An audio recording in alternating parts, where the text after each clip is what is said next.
Good morning, Biology 30s. Today I would like to talk a little bit about embryology. So you should have received this embryology notes guide. And we're moving on now from menstruation to embryology. So what happens after a woman's had a menstrual period and she's got an egg developing and the egg gets fertilized? So that's what we'll talk about today, embryology. A couple of words that you need to know, and the word embryo refers to the term between 0 and 8 weeks of development. So from the time of fertilization all the way up to 8 weeks. When you hear a term fetus, that is a developing organism from 8 weeks and up, right to the time of birth or parturition. Sorry, that one was a mouthful for me today. So embryo 0 to 8 weeks, and the fetus or fetal development 8 weeks to birth. And basically the distinguishing factor kind of between the two of them is the embryo is got no placenta being formed yet, and a fetus would have a placenta. So that's kind of the main dividing thing for our purposes. So the first major event in embryology is fertilization, and that's where the male and female gametes come together in the fallopian tube or oviduct. So the sperm fertilizes the egg. Now, each of these gametes had 23 chromosomes. So 23 in the male, 23 in the female, the egg. They come together, and that makes the new individual, the zygote, the fertilized egg, now has 46 chromosomes. So the zygote is the term for the fertilized egg or fertilized ovum. Okay, and it has 46 chromosomes, half from dad, half from mom, essentially.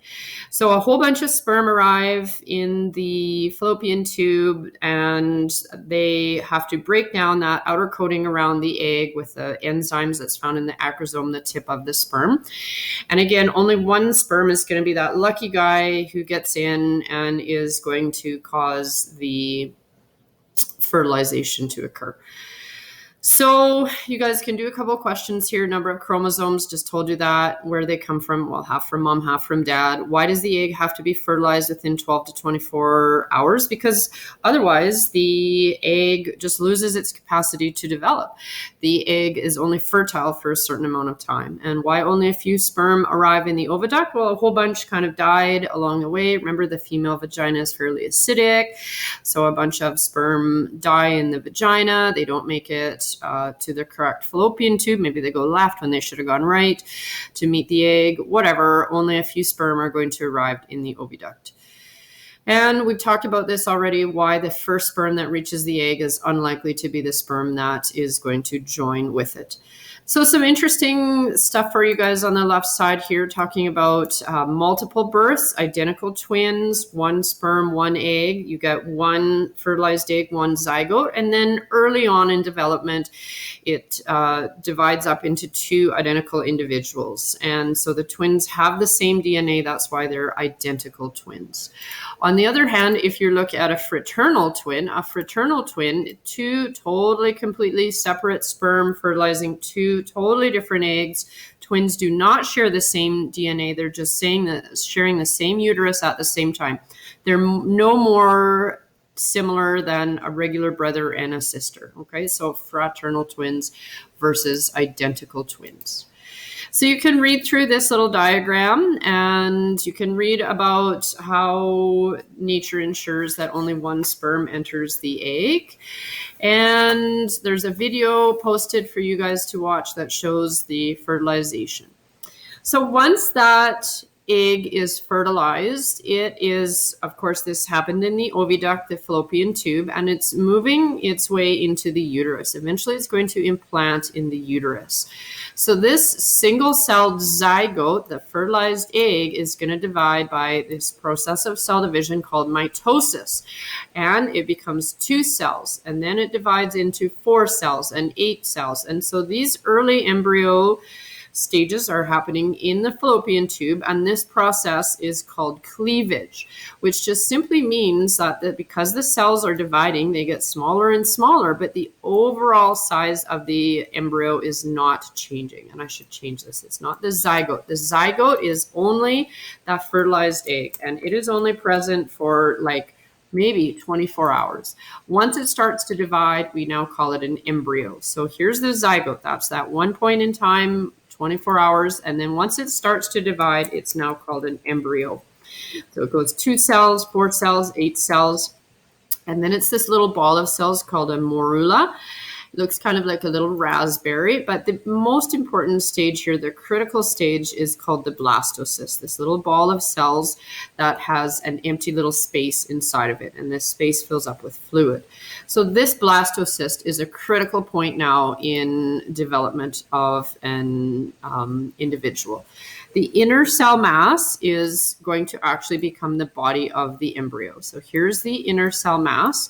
And then all of these cells around the outside here, which is called the trophoblast, becomes a layer called the chorion. And it is that chorion which later is going to develop into the placenta. Another really important function of these outer cells is that they secrete a hormone called HCG. Human chorionic. Well, that's where it's coming from. It's coming from this layer of cells called the chorion, and it's a gonadotropin. Well, what does that mean? It acts on the gonads. Well, what gonad in particular? The ovary. So the HCG has a similar function as LH. What does LH do? It maintains the corpus luteum so that we will secrete progesterone. Why do we need progesterone? We talked about this in the menstrual cycle video. Progesterone is maintaining the endometrium and it prevents uterine contractions. This has to happen in order that there's a nice, thick, vascularized endometrium, this uterus lining, so that the embryo can implant. So again, the HCG is sending a message to the ovary of the female saying, hey, I am from this newly fertilized embryo. I need you to keep on making progesterone so that we can maintain the endometrium. So super important function is this chorion, this extra embryonic membrane. This is a very important diagram here as well. And so you can read through, and this is in your textbook, figure 15.2, page 510. And we can see several very important features in this diagram. Number one here is the ovary. And this is where the follicle developed. We see the follicle, it developed, it got larger, it secreted estrogen, and then this event occurred on day 14, and that was the event of ovulation caused by LH, the hormone from the pituitary, the gonadotropic hormone. So after ovulation occurs, remember that sperm have traveled their way up and the sperm are meeting up with the egg. And again, this fertilization event is occurring in about the upper 1/3 of the fallopian tube. And once the sperm and the egg are meeting together, we call that event fertilization. And again, it is the nucleus of the sperm. Here's his nucleus.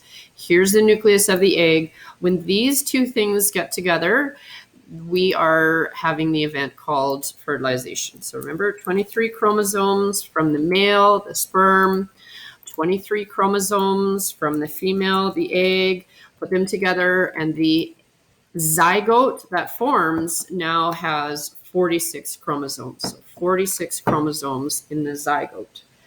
Okay, so when fertilization, we can call it the union, the joining of the two nuclei of the sperm and the egg. Okay, the joining of the 23 chromosomes from dad and mom to make a brand new individual, the fertilized egg or the zygote. So after about 12 or 24 hours, that zygote is now going to start dividing. So it's no longer a zygote. Once it undergoes a division, it's now called an embryo. And so the embryo undergoes cell division, what cleavage is, without any change in the overall size of the embryo. Okay, so you're getting more cells. You're going from a 2-cell stage